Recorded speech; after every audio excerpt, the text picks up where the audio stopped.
Hello friends, welcome to the aroma eats.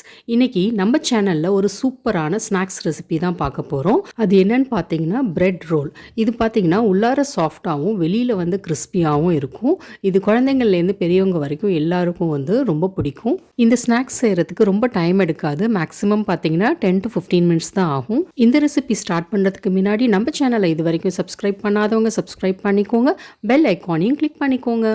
First உருளைக்கிழங்கு வந்து வேக வச்சு எடுத்துக்கலாம். ஒரு 6 உருளைக்கிழங்கு எடுத்திருக்கேன். இது தோல் எடுத்து நல்லா மசிச்சுக்கலாம். இதில் 1/2 டீஸ்பூன் ஜீரகம், ஓமம், அப்புறம் தேவையான அளவு உப்பு, 1 டேபிள் ஸ்பூன் தனி மிளகாய் தூள், 1/4 டீஸ்பூன் கரம் மசாலா, அப்புறம் ஆம்ச்சூர் பவுடர் இதெல்லாம் சேர்த்து நல்லா கலந்து விட்டுக்கலாம். ஆம்ச்சூர் பவுடர் போட்டோன்னா அந்த புளிப்பு டேஸ்ட்டோட வந்து அந்த ஸ்நாக்ஸ் நல்லாயிருக்கும். இப்போ மசாலா ரெடி பண்ணியாச்சு. அடுத்து வந்து பிரெட் எடுத்துக்கலாம். பிரெட் வந்து நான் ப்ரௌன் பிரெட் தான் எடுத்திருக்கேன். நீங்கள் ஒயிட் பிரெட் கூட எடுத்துக்கலாம்.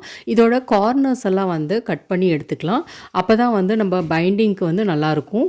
கட் பண்ண பிரெட் கார்னர்ஸ்லாம் தூக்கி போட்டுறாதீங்க. அதை வச்சு பிரெட் க்ரம்ஸ் செஞ்சிடலாம். ஒரு பவுலில் தண்ணி எடுத்துக்கலாம். இப்போ கட் பண்ணி வச்சுருந்த பிரெட் பீசஸை ஒன்று ஒன்றா வந்து தண்ணிக்குள்ளே டிப் பண்ணி பொறுமையாக வந்து அதோட எக்ஸ்ட்ரா தண்ணிலாம் வந்து எடுத்துருங்க. ரொம்ப அழுத்தினோன்னா அது வந்து பிரெட் வந்து பிஞ்சிரும். அதனால் லைட்டாக வந்து ஸ்குவீஸ் பண்ணாலே போதும், தண்ணிலாம் வந்துடும். இப்போ உருளைக்கிழங்கு ஸ்டஃபிங் வந்து உள்ளார வச்சிடலாம். நீங்கள் எந்த ஷேப்பில் வேணாலும் ரோல் பண்ணிக்கலாம். நான் வந்து சிலிண்ட்ரிக்கல் ஷேப்பில் தான் ரோல் பண்ணுறேன். ஃபஸ்ட்டு எல்லா சைட்ஸும் வந்து இந்த மாதிரி மூடிட்டு அதுக்கப்புறம் வந்து ரோல் பண்ண ஆரம்பிச்சிங்கன்னா அதோட ஸ்டஃபிங் வந்து வெளியில் வராமல் இருக்கும். பாருங்கள், இந்த மாதிரி ரோல் பண்ணி எடுத்தாச்சு. இந்த கார்னர் பீஸ் எல்லாம் வச்சு தான் வந்து நான் பிரெட் க்ரம்ஸ் செஞ்சேன். இப்போ இந்த பிரெட் க்ரம்ஸில் வந்து ஒரு ரோலாக வந்து நல்லா டிப் பண்ணி எல்லா சைடும் படுற மாதிரி ரோல் பண்ணி எடுத்துக்கோங்க.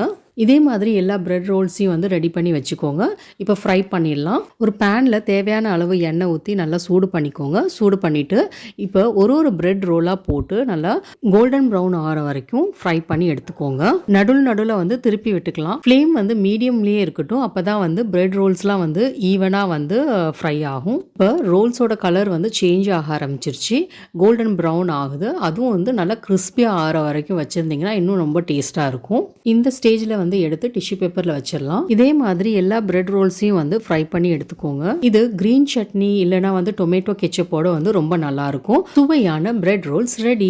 பாருங்க, உள்ளார எவ்வளோ சாஃப்டாகவும் வெளியில கிறிஸ்பியாகவும் இருக்கு. இந்த ஸ்நாக்ஸ் ரெசிபியை வீட்டில் ட்ரை பண்ணி பார்த்துட்டு எப்படி வந்துச்சுன்னு கண்டிப்பாக கமெண்ட் பண்ணுங்க. இந்த வீடியோ பிடிச்சிருந்துச்சுன்னா உங்க ஃப்ரெண்ட்ஸ் அண்ட் ஃபேமிலியோட கண்டிப்பாக ஷேர் பண்ணுங்க, லைக் பண்ணுங்க. என்னோட சேனலை இது வரைக்கும் சப்ஸ்கிரைப் பண்ணாதவங்க சப்ஸ்கிரைப் பண்ணிக்கோங்க. நோட்டிஃபிகேஷனுக்கு பெல் ஐக்கானையும் கிளிக் பண்ணி